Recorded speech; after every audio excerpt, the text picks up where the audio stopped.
Hello साक्षी, कैसी हो। मैं ठीक हूँ मम्मी। आपका बेसब्री से इंतज़ार हो रहा है। मेरी डिलीवरी से बच्चे के अन्नप्राशन तक सारे काम आपको संभालने हैं। यह सब संभाल लूँगी तो बस न्यूट्रिशन खाना। इस समय भारी खाना सही नहीं।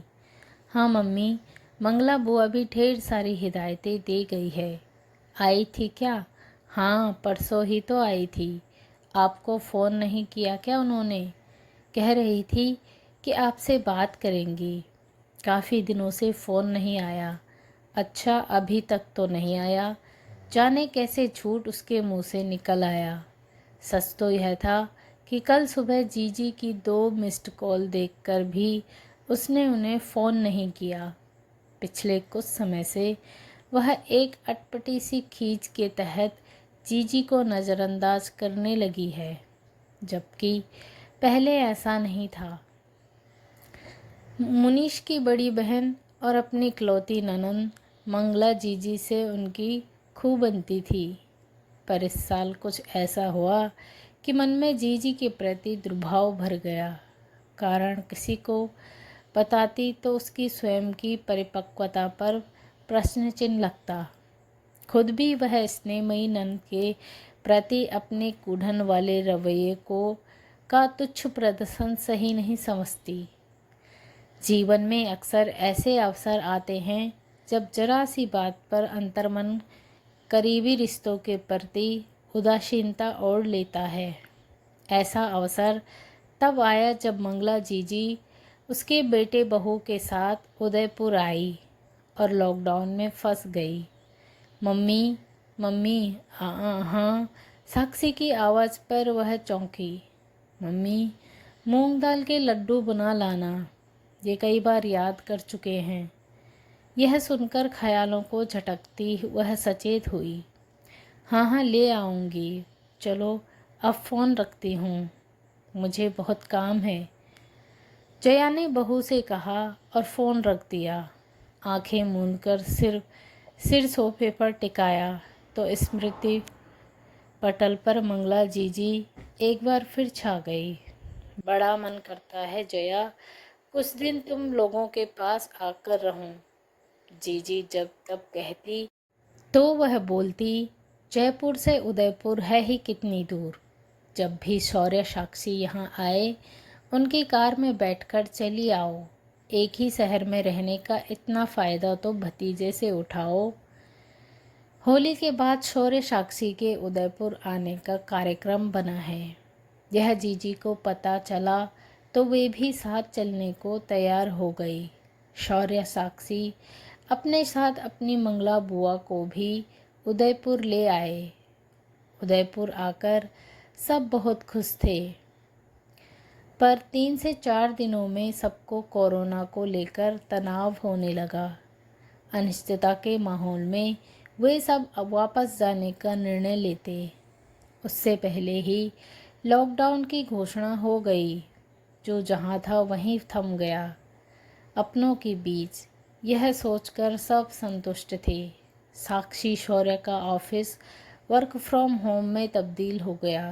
प्रतिकूल परिस्थितियों में जब बाहरी मदद बंद हो तब काम बढ़ जाना स्वाभाविक था। मंगला जीजी मना करने के बावजूद सदिखर घरेलू कामों में सहायता करवाती। साक्षी को घर के काम करने की आदत नहीं है और कहीं जीजी बुआ सास होने के नाते उससे कोई अपेक्षा न रखें। इस कारणवश उसने उनके वर्क फ्रॉम होम को सुरक्षा कवच बनाकर उन्हें घर के कामों से बचा लिया। साक्षी कभी रसोई में आती भी तो तुम अपना ऑफिस संभालो, ये सब हम कर लेंगे। कुछ खाने का मन हो तो बता देना, या छुट्टी के दिन मूवी देख लो, आराम कर लो, कहकर वह जीजी के सामने ममतामयी सास का उदाहरण प्रस्तुत करते हुए साक्षी को रसोई से दूर रखती। वैसे भी कुछ दिनों के लिए आई बहू को घर का काम सिखाने की माथापच्ची में उसे कोई तुक नहीं था और ना ही कोई नज़र आता। बेवजह की रोक टोक, काम सिखाने का फिजूल प्रयास उसे ससुराल से विमुख न कर दें, यह सोचकर वह बेटे बहू को छुट्टियों का माहौल देकर भरपूर स्पेस देती। पर जीजी बेचैन हो सकती। कब तक बहू की मेहमानी करोगी, उसे भी कुछ काम बताया करो।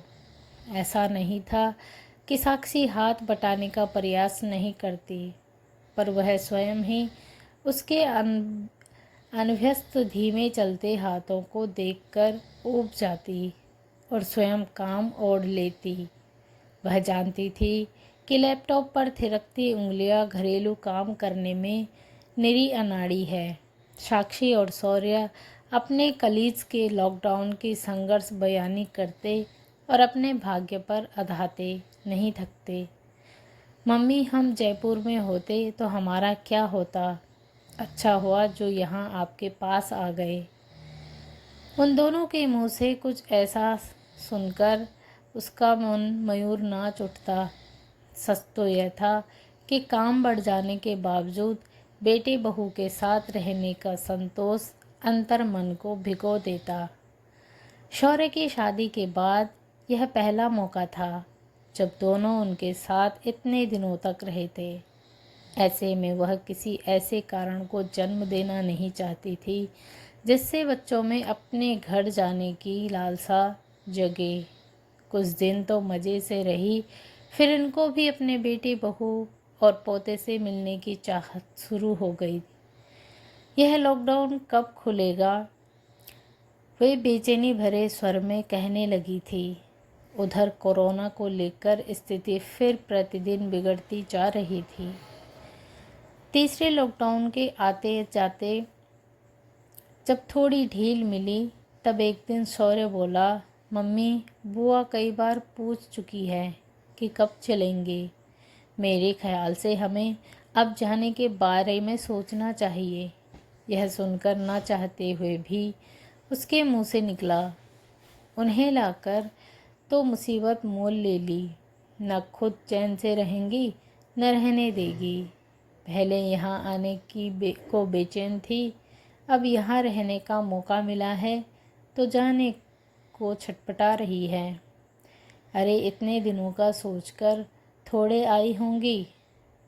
क्या जानती थी कि लॉकडाउन हो जाएगा। हमारा तो चलो ये सब घर है, पर बुआ अपनी फैमिली तो मिस करती होगी।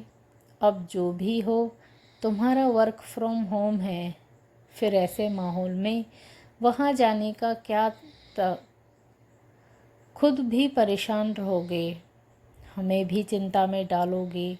अच्छा ये बता, साक्षी को यहाँ रहने में कोई प्रॉब्लम तो नहीं।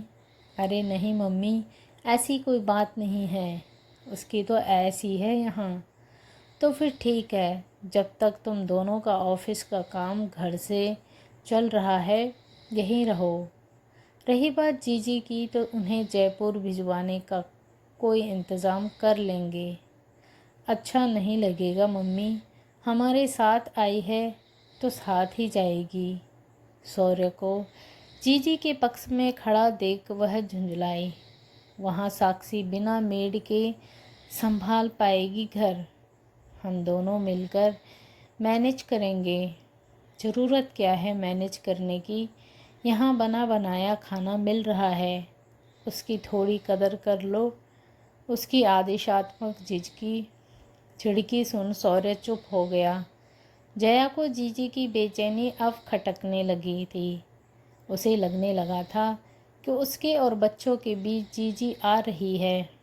तीसरा लॉकडाउन के ख़त्म होते होते एक बार फिर जीजी के चलने की इच्छा जताई तो शौर्य बोला, ठीक है, मैं आज पास के लिए आवेदन करता हूँ। यह सुनकर उसका मन दोनों की सुरक्षा को लेकर भय से निचुड़ सा गया। मन के भाव जीजी ने भांप लिए तो कहने लगी, चिंता क्यों करती है, कोई छोटे बच्चे थोड़ी हैं। यहाँ ना आते तो क्या होता, ना आते तो अलग बात थी। ऑफिस के साथ घर का काम और घर का काम आसान कहाँ रह गया है। साफ सफाई में ज़रा सी चूक हुई तो मुआ कोरोना। वह भीतर तक सिहर गई। उस वक्त जीजी ने बच्चों को इतना कमज़ोर ना बनाने की नसीहत दे डाली। शौर्य भी हंसता हुआ बोला, 2 महीने से आपको सावधानियां बरतने देख रहे हैं। चिंता मत करो, हम अपना पूरा ध्यान रखेंगे। हाँ मम्मी, मैं पूरा प्रिकॉशन रखूँगी। साक्षी भी पीछे नहीं रही। और खाना कैसे बनाएगी? उसने पूछा तो जीजी फिर बीच में कूद पड़ी। अरे बना लेंगे कच्चा पक्का। जब वे जाने को कह रहे हैं तो जाने दे। वहाँ अपने घर में भी फ्री फील करेगी। तो यहाँ कौन सा बंधन है जीजी? किसी चीज़ की चिंता नहीं है यहाँ। वहाँ तो सारा इंतज़ाम देखना होगा। देर से सबकी सुन रहे मुनीश भी बोल पड़े। जया, जीजी ठीक तो कह रही है, तुम व्यर्थ चिंता करती हो। तुम्हारी जीजी बच्चों की आड़ में खुद का हित साथ दे रही है। वह कहना चाहती थी पर चुप रही। चिंता से कुछ हल नहीं निकलेगा। और रही काम की बात, तो जो नहीं आता वह सीख लेंगे। जीजी तसल्ली पर तसल्ली दिए जा रही थी, पर उनकी तसल्ली में छिपी स्वार्थपरता उसके अलावा किसी को नज़र नहीं आई। वह बच्चों की सुरक्षा को लेकर वाकई चिंतित थी।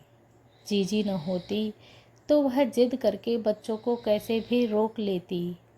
शौर्य ने सारी औपचारिकताओं के साथ ऑनलाइन आवेदन करके पास बनवा लिया। जिस दिन उन्हें निकलना था उस दिन उनकी गाड़ी में खाना, राशन, सैनिटाइज़र समेत ढेर सामान रखवा दिया। मस्त रहना, सब ठीक होगा। बेटे बहू की चिंता में खुद को हल्का न करना। मंगला जीजी चलते समय बोली। वह बाहर से तो मुस्कुरा दी, पर अंतर्मन में जीजी के प्रति कुढ़न भर गई।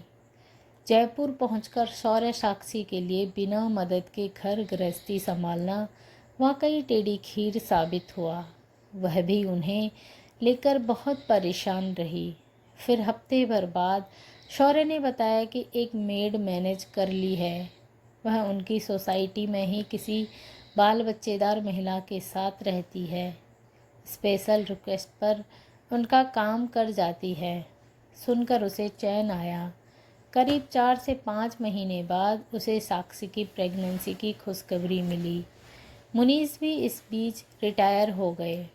शौर्य ने साक्षी की प्रेगनेंसी के 7वें महीने में आकर लंबे समय तक रुकने का आग्रह किया।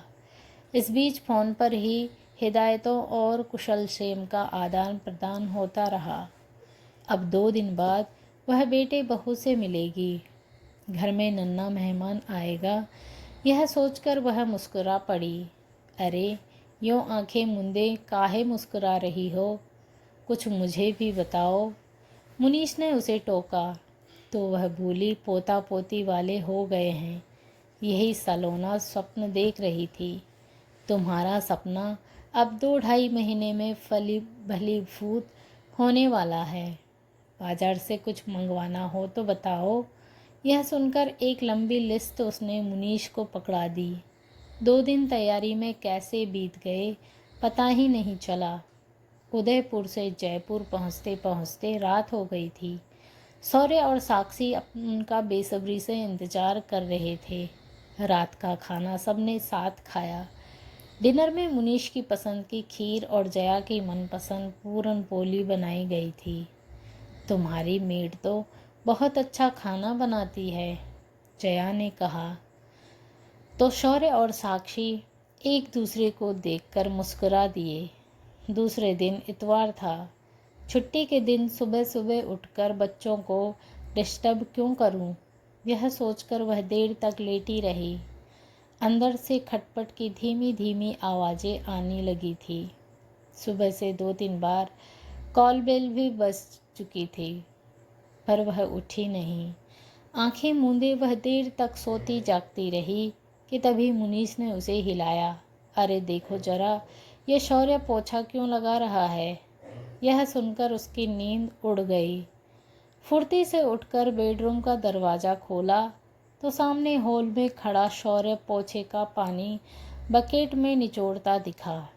ये क्या कर रहा है तू? मेड कहाँ है तुम्हारी? गांव गई है मम्मी।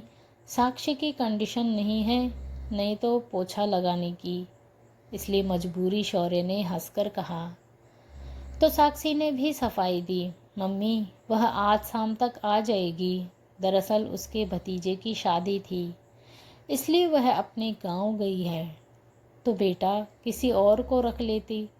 जया के कहने पर साक्षी बोली, मम्मी बड़े नखरे हैं यहाँ इनके। कहती है परमानेंट रखो तो आ जाएंगी, और मेरी मेड तो इतनी अच्छी है कि उसे निकालने की बात सोच ही नहीं सकती। इसलिए एक हफ्ता हम दोनों ने मैनेज कर लिया। अरे, और कॉल बेल की आवाज़ सुनकर मैं तो समझी कि मेड आई होगी। जया के धीमे से कहने पर शौर्य हंसते हुए बोला, पेपर वाला दूध वाला था। और हाँ, मैं तो इतना धीरे धीरे बिना आवाज़ के काम कर रहा था, फिर भी आपने देख लिया। मैंने नहीं, तेरे पापा ने। और उन्हें तो इतना धक्का लगा कि मुझे जोर से हिलाकर बोले कि देखो तुम्हारा बेटा पोछा मार रहा है।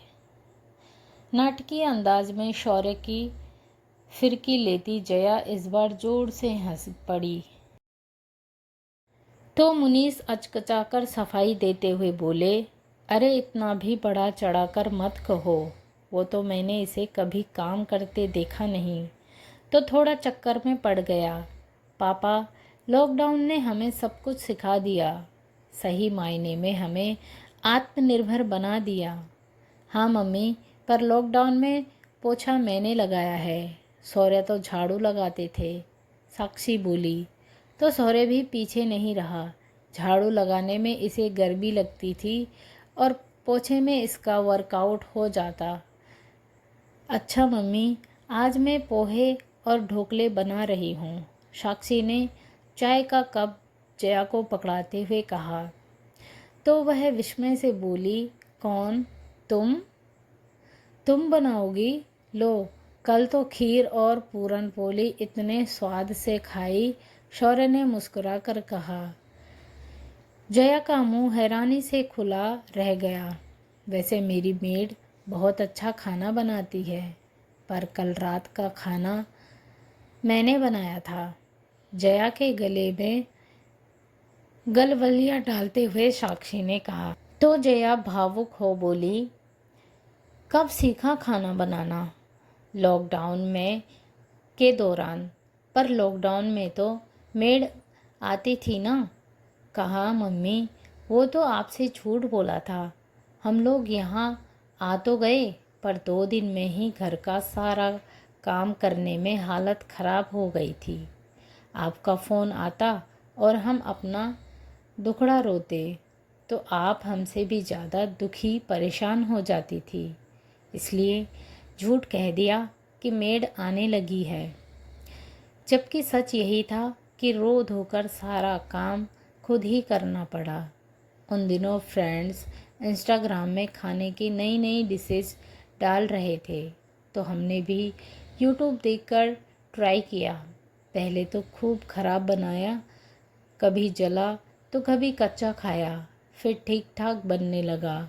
घर के काम भी हमने बांट लिए। धीरे धीरे लगा सब इतना भी मुश्किल नहीं है। साक्षी बता ही रही थी कि सहसा मुनीस उसके हाथों में 2000 रुपये थमाते हुए बोले, ये रखो बहू, तुम्हारे हाथ की बनाई रात की खीर का शगुन। हाँ हाँ ले लो, शादी के बाद की पहली रसोई में तो तुमने बस कुल्छी घुमाई थी। शौर्य के मजाक पर साक्षी हंसते हुए बोली, आजकल तो मेरी बड़ी कमाई हो रही है। परसों मंगला बुआ मेरे हाथ का खाना खाकर मुझे 500 रुपये दे गई। जीजी का जिक्र आते ही जया का अंतर्मन भीग सा गया।